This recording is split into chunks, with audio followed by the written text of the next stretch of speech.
Hello, this is the Watchdog, and welcome back to Fun with Watches. If watches weren't fun, you'd only need one. Today we're going to review the Seestern S434. Let's start with the wrist check. I'm wearing this Tissot quartz watch with a reference number that's just too big to remember. And Grover's wearing my Miltado Dirty Dozen watch. It's a Dirty Dozen done dirt cheap. Grover said he saw a new movie about the time Cy Snoodles was on the run from Jabba the Hutt, and she hid in a coven on Dathomir. It is called Night Sister Act. All right, let's take a look at the watch. It comes in this hard shell plastic case. A lot of watches come in this case, and it's very nice. I like it. The nice thing about it is it stacks really easy too. And it really protects the watch. And you all saw my unboxing video, but in case you missed it, it did come with an extra strap. But the extra strap is white stitching in the middle, or has white in the middle and not gold. So it would have been nice if they would have had one that matched the two-tone gold of the one I chose, but that's not a big deal. But here is the watch. Isn't that a nice looking watch? I really like it. I think they really nailed it with this one. This is the second Seestern on my channel. The other was an homage to a Doxa 600. It was an excellent watch for the money. So I had high expectations when I ordered this S434, and this watch has not disappointed. This watch kind of reminds me of the Islander ISL 167 Roslyn that Mark called a dress diver, and I think that is a perfect term for this watch, dress diver. I've been very pleased with the watch. If I wasn't already inundated with great watches, it would be on my keep it list. In fact, if Mrs. Watchdog ever gave me the ultimatum that I could only ever keep one watch, this would be a contender. This watch is currently $190 from AliExpress, but you should be able to save some with discounts, coupons, and points. $190 is getting up there in price, but you're getting great finish, lume, and on-the-fly adjustable clasp. I bought the blue and gold two-tone because I was going for the more dressier element. It also comes in black, plain blue, green, or black two-tone. If you want to spend about $60 more, you can get the S435 with the Seagull ST2130, which is a clone of the ETA 2824, which will give you a 4 Hz movement. If you don't want to spend another $60 but still want the movement, you can spend an extra $30 and get it on a rubber strap. But get the bracelet, you won't regret it. There is no rubber strap option on the S434 with the NH35. The watch is 39.4 millimeters at the bezel, and the bezel just slightly overhangs the case, so that would mean the case is 39. So it's kind of strange though, because this watch looks bigger than a 39, but no, it's only a 39. It's 45.6 millimeters lug to lug with inverted end links. It's 12.8 millimeters thick, including this dome crystal. Has a 20 millimeter lug width. And it weighs 139 grams on the supply bracelet with one link removed. The bezel is 120 click unidirectional, and the action is really good. Not too light, not too stiff. And the clicks are solid and absolutely no back play. But we do have an issue here with the ceramic insert. Look at that. If I line up it at the 12, the 30 is misaligned with the 6. So, yeah, that's an issue there. So I don't know if they screwed up on the 6 or they screwed up on the bezel, but something's wrong. And plus the 12 o'clock position is a little bit out of alignment here. Because if I go right here, it's a little bit too far to the right, and the 30 is way off. And if I go one more, then it's way, way off. So, and it's too far to the left. So yeah, serious misalignment issue on the bezel.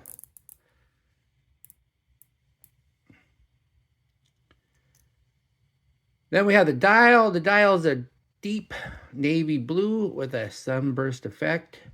And it's a nice sunburst effect. It really kind of shows off the underlying blue. Then we have this, here, let me get this out of the way.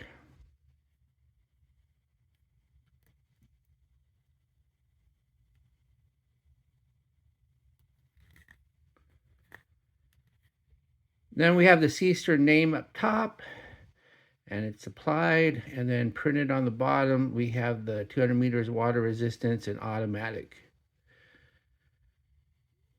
Then we have the indices. We have numbers at the evens, which is rare. Usually they do numbers at the odds, but I think that looks really nice. And as you can see too, the 6 is a little curvy, kind of like a Panerai curvy. But the numerals are all loomed, and then we have the little, also we have these little indices here next on the chapter ring. And we got batons at the odds. Then we have the hands. We have the lollipop second hand, and the lollipop's way down there, but I guess it doesn't interfere with any of the numbers that way. And then we have this arrow tip minute hand and just a fence post hour hand. The hour hand isn't really much fatter than the minute hand. And then we have a date at the 3. Some people would complain about a date at the 3 because the dial looks so nice, but it isn't taking the place of the 3, because there would be no 3 there. It's taking place of a baton, and I'd rather have the date than no date. Although I've noticed that Seiko has been doing this a lot lately, and this might be a good idea for the Chinese watch brands to start doing, is they've been doing the dates at the 430. And they've been using a color match date wheel so they don't really stick out. And that way you can still have the 3 o'clock index. And I think it's been looking pretty good. So I don't know if you've seen those Seikos lately, but I kind of like that layout. We have a signed screw-down crown. You got the S for Seestern. The action's just fine. Don't feel a lot of thread resistance. Pops nice and goes in easy when you go to screw it back down, and you don't feel like you're going to strip it or anything. So I like the crown. It's not too small either. Then we have a dome sapphire crystal, and I'm thinking it must be double dome because I don't see any distortion. Do you?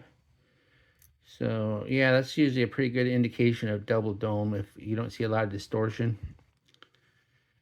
And I don't know if there's AR coating or not. It doesn't mention it in the ad or the specs, but I don't see a lot of reflection. So I'm thinking it must have something.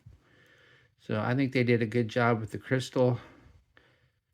Yeah, I'm not seeing a ton of reflection. Usually my overhead lights are just nailing it. Then we have the case. I really like the case. The case is fully brushed with this little tiny polished chamfered edge.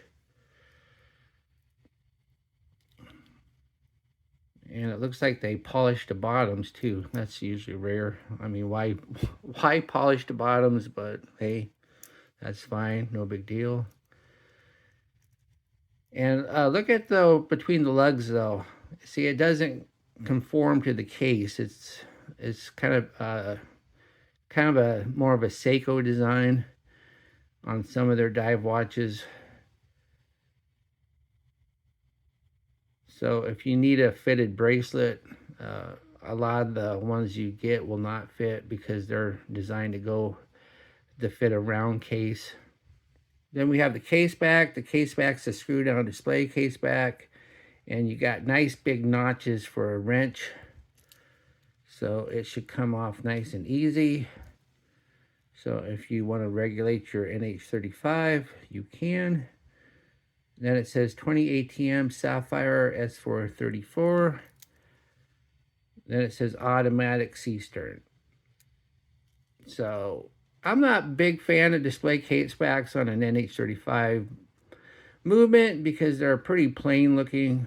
Plus, these Chinese brands, for some reason, they never update the rotor on the NH35. They do on their Chinese brands whenever they use it, but never, they don't seem to do it a lot for the NH35 movement. I don't know.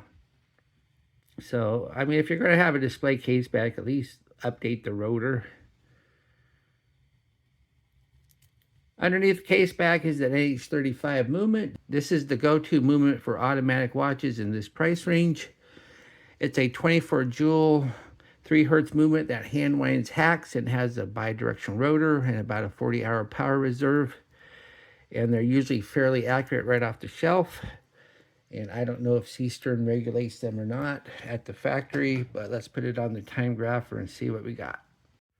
Well, look at that. I think the answer would be yes. I have a feeling that Seestern does regulate them at the factory, because look at that. It's running 0. -1, -2, very accurate. No beat error. That's why the line is so smooth. Amplitude's a little low. I don't know. In all honesty, I don't know what low amplitude even means. But yes, this is running very accurate. Very well pleased with this. The bracelet is a 3-link oyster style, and we have solid end links. It's not fully articulating though. The center links are attached to the side links. Then we have screw pin adjusters, and it does come with a small screwdriver to remove the screw pins. And it comes with a nice one, not the little crappy ones that Pagani Design always sends you. Personally, I prefer push pins just because they're easier, but I understand that screw pins are kind of a sign of quality. And so when you spend more money on a watch like you do on this one, you expect screw pins. So I'm perfectly fine that they have them. And then we have the clasp. The clasp is great. It's fully milled. And look at this. It has on-the-fly adjustment. And instead of the kind that's kind of like a glide lock where you pull it out, you have this little push button here. And so you push the button, and then you can slide it back and forth. So that's a little bit easier. So here it is, slid all the way out. So you don't have a ton of adjustment though. You only have, looks like about a 1/3 of an inch, or maybe a 1/4 of an inch. But at least it's on the fly and you don't need a tool to do it. There's no diver's extension, and you don't need one of those anyway. But yeah, and the clasp is signed. It's really nice looking clasp, and it works great. Really like it. Here's the watch on my 7.5-inch wrist. I think that looks great. Word of warning though, I only removed 1 link. So if you have a big wrist, you're going to need some more links. Of course, this is a more expensive watch, so I'm sure when you order this, you can contact Seestern and they can include some more links. Yeah, I wish they would have included some more though. It's kind of annoying that you do have to ask, because some people might not know to do that because they don't watch my videos. But yeah, it looks great. Has a good wrist roll. This is really nicely finished too. The brush work is just great. So you get a lot of shine in your brush. So that's kind of the best of both worlds. Kind of wish though it had a 2-tone bracelet though, because this is a 2-tone watch. And so it'd be nice if it has some gold center links, or at least gold tone center links, but that's not that big of a deal. Here's the watch on the optional bonus strap. Once again, I kind of wish it would have had gold hardware and a gold stripe down the middle. I think it would have looked better on this 2-tone, but that's no big deal. I mean, I didn't even know it was coming with an extra strap, so that's fine. And the strap is stretchy, so you'll be able to get a perfect fit with it. And this strap does come with quick release. The bracelet does not though, so I had to use a tool to get the bracelet off. But the strap went on really easy because of quick release. But it looks nice. It's nice to get a bonus strap. Since I have the bracelet off, I might as well do a full strap fashion show. And here it is on a leather strap. And I think that looks really nice.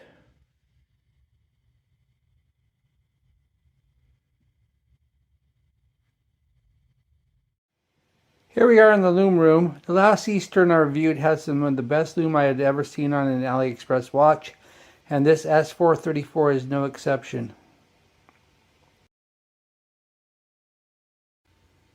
As we speed up the time, we see BGW9 everywhere, and it is going quite nicely. Most importantly, the hands in the Lume pip appear to be stronger than everything else. Other than the Lume pip, the rest of the bezel appears to be the weakest of everything and is the first to go. The indices are much stronger than the bezel, and they are strong enough to make it to the end of this test.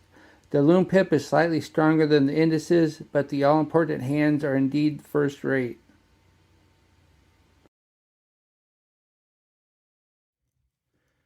What do I like about this watch? Stunning looks and wearability, on-the-fly adjustable clasp, and has awesome Lume.